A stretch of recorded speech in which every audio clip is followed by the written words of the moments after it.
I'm shaking it. I'm jaking it. I'm jaking it.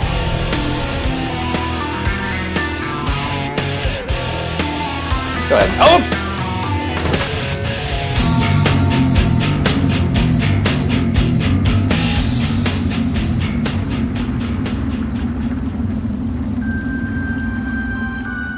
Imagine if Dark Souls, Doom, and Hot Topic had a baby. Then that baby grew up, got really into death metal, and decided to haunt you personally. Lords of the Fallen is a Souls-like, but not the old one from 2014. That one is dead. That is our mayor.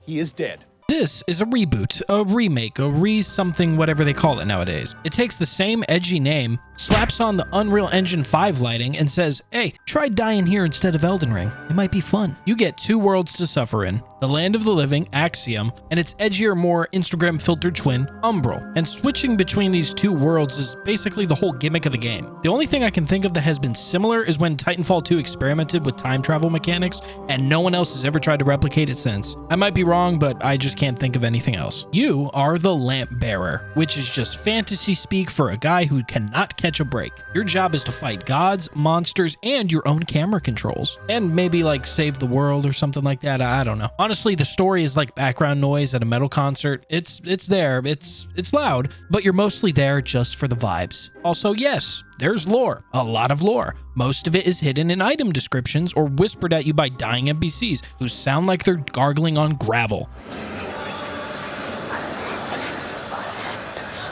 Now, I'll be honest, I didn't touch this game at launch. The reviews were not very kind. Janky but ambitious is the nicest way to put it. So I shelved it and kind of moved on. But then I saw the devs dropped a massive 2.0 update promising actual improvements instead of just patch notes that read like corporate apologies. So I gave it a shot. And to my surprise, it's actually pretty enjoyable.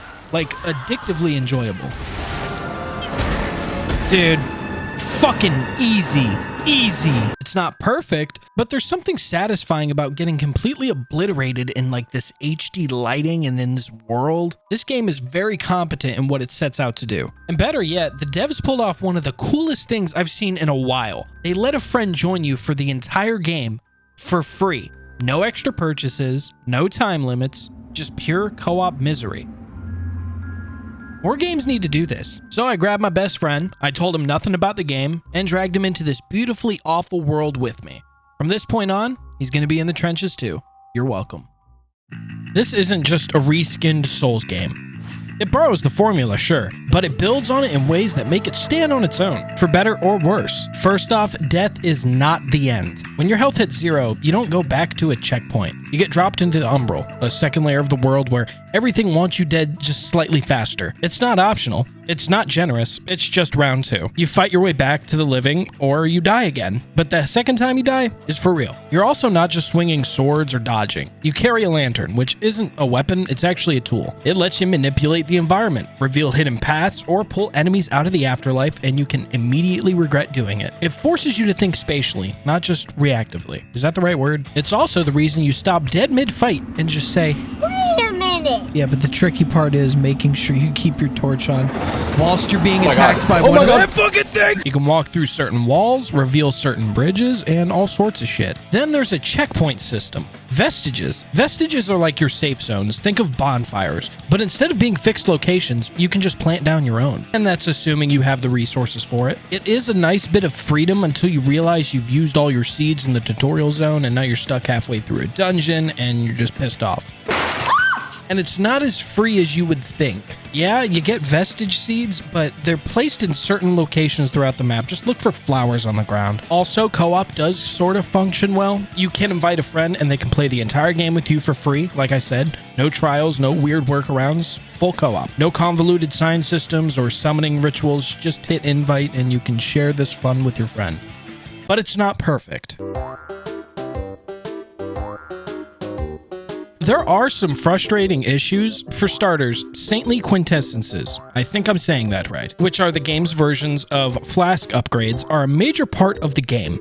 In Dark Souls, you can upgrade your flasks freely. But in Lords of the Fallen, if you're not the host of the co-op lobby, you can't acquire them at all. For some reason, when I'm playing with my friend, he's upgrading his sanguinarixes like it's nothing, while I'm stuck watching and I can't do a damn thing. Why? It's like they forgot the player joining should actually be able to progress with the host, even though it's marketed as shared progression. From today onwards, Lords of the Fallen now features full shared progression cross-play co-op.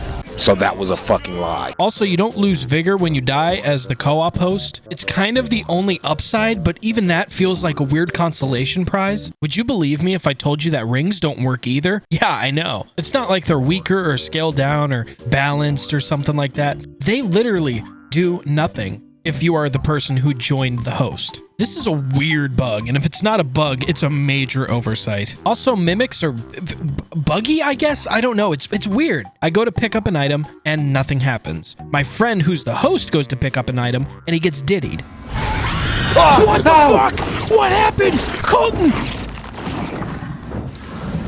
What the fuck just happened? As far as I can tell, there's not an indicator to tell whether or not it's a real item or a mimic, sort of like Dark Souls. But yeah, whether or not your friend gets destroyed is just a luck of the draw. And if you are not the host, you don't exist when it comes to the environment. Can I drop this ladder?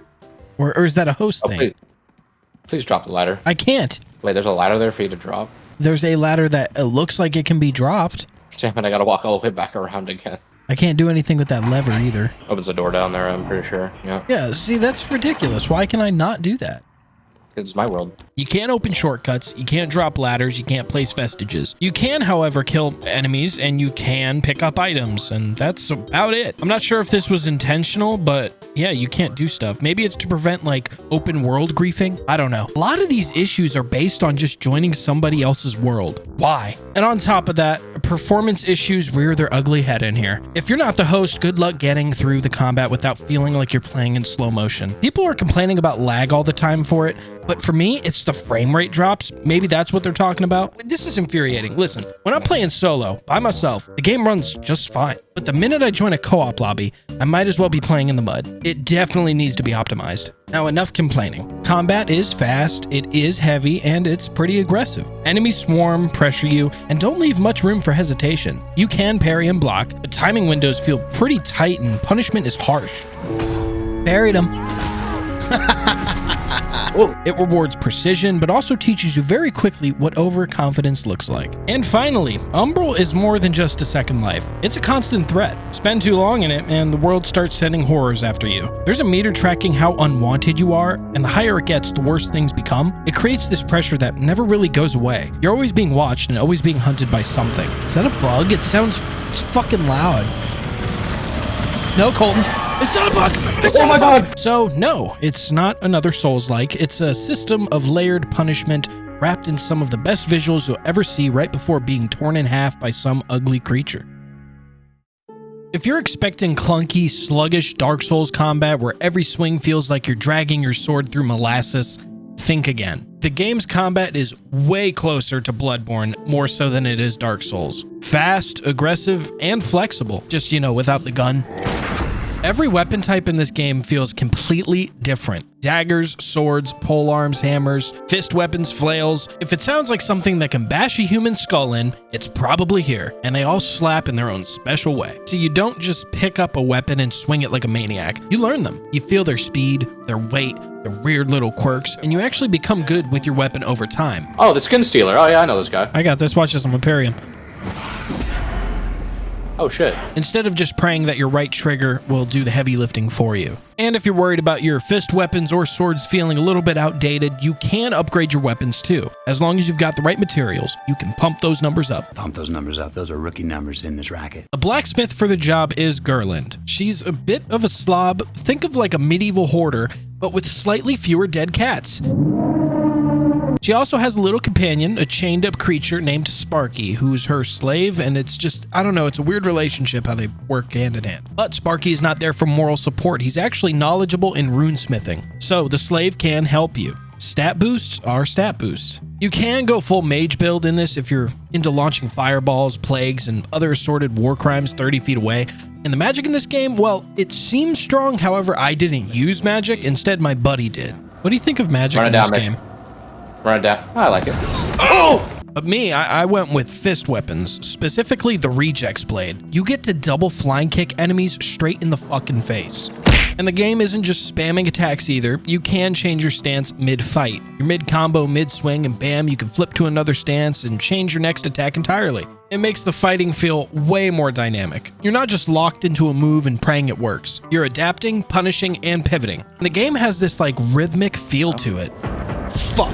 It's like you're learning a song, you know what I mean? Like you swing, dodge, counter, switch stance, heavy hit, dodge, do it again. It's weirdly like hypnotic, and once it clicks, it feels phenomenal. I am surprised how well this game has done this. Now, the enemies, they're just as varied. Some will try to bait you, others will rush you with the speed and subtlety of a crackhead, and some just straight up cheat by summoning their friends halfway through the fight because why not make it a party? Like those damned pregnant fucking things that fly. You start to recognize their moves over time, and then you're not just fighting them by just swinging over and over, you start to learn them. The ones that used to body you in like 2 hits, eventually you're weaving around them like you're playing Dance Dance Revolution.